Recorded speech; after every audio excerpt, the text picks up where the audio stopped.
Good evening. A new business has emerged in the wake of sexual assault allegations against several Halifax cab drivers. It's an airport car service operated for women by women. And while it hasn't hit full speed, it's already driven straight into opposition from some male drivers. The CBC's Elizabeth Chu is live with more. Elizabeth. Amy, there are 200 licensed airport drivers. Only 10 of them are female. And last week they teamed up. Chrissy McDowell started the company Lady Driver. Now, McDowell has nearly 30 years of industry experience, and so do a lot of her drivers. And she says they're all hearing the same message. They've been hearing this from customers for years, that some passengers are more comfortable with a female driver.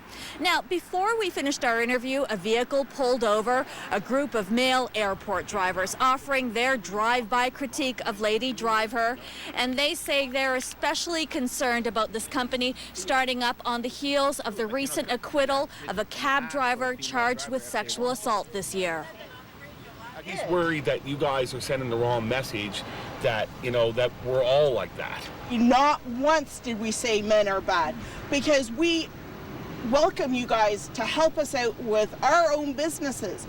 This one business is just informing women that they have an option, that it's not just a male-dominated industry. There's ladies out there now, and we can help them feel safe. And it's not just safe. Can be safer with a man driver? They can. You might be sending the wrong message to the consumer, saying that it's okay to be afraid of male drivers, you can come ride with us. But none of our conversations have ever denounced a male, not one. It's kind of setting a precedent that I couldn't start a white male, for instance, limo service. Lou couldn't have a Middle Eastern service only. Right. Why not? This is just because it's discriminatory against people. You can't just do that. This is just a branch off of my business to offer that ladies an option if they feel more comfortable. Like, let's just offer that. I don't want to take any of my men off the road. I don't want to discriminate against any of yous. That's not what we're doing. So quite a heated exchange, as you could hear. The message I got from the men is that they have no problem with a company being formed to meet customer demand, except they're concerned about the message that this company, Lady Driver, sends.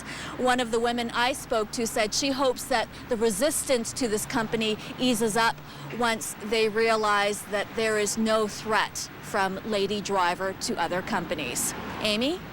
All right, thank you, Elizabeth. Elizabeth Chu live with our top story tonight. The Halifax City Councillor says the city should have a zero-tolerance policy when it comes to taxi drivers who are charged with sexual assault. David Hensby says if the city revokes a taxi driver's license after he's been charged, that same driver should not be able to appeal the city's decision until after the case has been made its way through the courts. The head of the Halifax Taxi Drivers Owners Association agrees with that in theory. So I don't think it's an easy thing for council to say, look, we're going to just take this guy's license. And I can tell you that the city legal department went to the province about this, went to the Crown, and the Crown said, we're not comfortable taking somebody's livelihood on an accusation, and again, the presumption of innocence kicks in. So we want a zero tolerance. We want, if someone's accused, we want them out of the industry. But we can't override the Constitution. Accused, not convicted. Precisely. I'll talk to the head of the Taxi Association about the new driver service and the idea of zero tolerance. That's our newsmaker just after 6:30. In Cape Breton at this Newsmaker insists that taxi service in Halifax is safe to use despite recent accusations of sexual assaults of women by male drivers. Dave Buffett is with the Halifax Taxi Drivers Owners Association. A few things happening on the taxi front today, Dave. I wanted to ask you about a Halifax businesswoman who has decided it's time to set up an all-female service to the airport. Is that an idea whose time has come, do you think? No, I think, Tom, the numbers really speak for themselves. I keep coming back to numbers, but you're far more likely to win the grand prize in the lottery than be sexually assaulted in a Halifax taxi. There's literally a few 1,000ths of 1% of a chance of it happening relative to the number of calls we do a year. So we support any initiative to get people safely where they're going, and if that's an all-female trip to the airport, that's fine. But I think that people have to exercise caution in looking at this sort of thing, and that again, if you and the numbers are available to the public. If you look at the number of calls the industry does per year, you're again more likely to win the lottery. But obviously, there's a feeling out there that there's enough fear and concern that they believe there's a marketplace for this in the service. So would you be in favor of it on that front if people are more comfortable?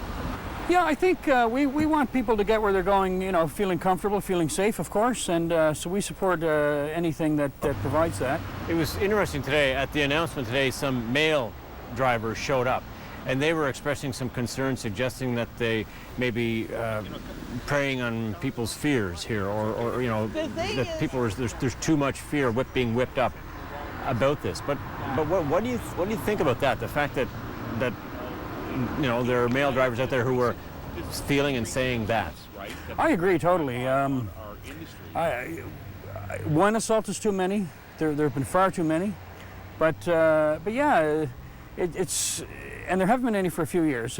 And measures are being put in place. Well, let me ask you about that, because I think some of this is born out of a frustration that people feel that some people in the industry, maybe the association itself, not doing enough to make women feel comfortable in a cab or in a car service. So what would you say to that? Yeah. The city recently put out, as of the 30th of May, a request for proposal for a taxi review, complete review of the taxi industry.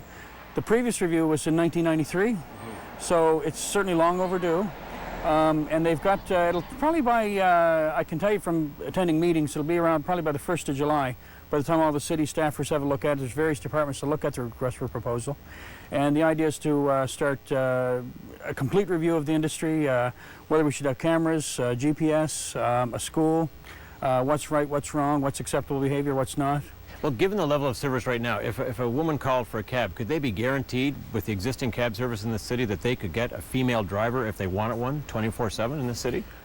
That would be an option, not 24/7. So women certainly have, or anybody has the right to say, hey driver, can I have your cellular number?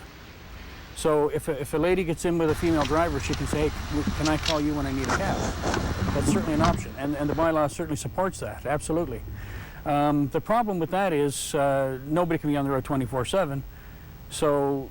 How many female drivers do you have, do you think? There's no more than about a half a dozen.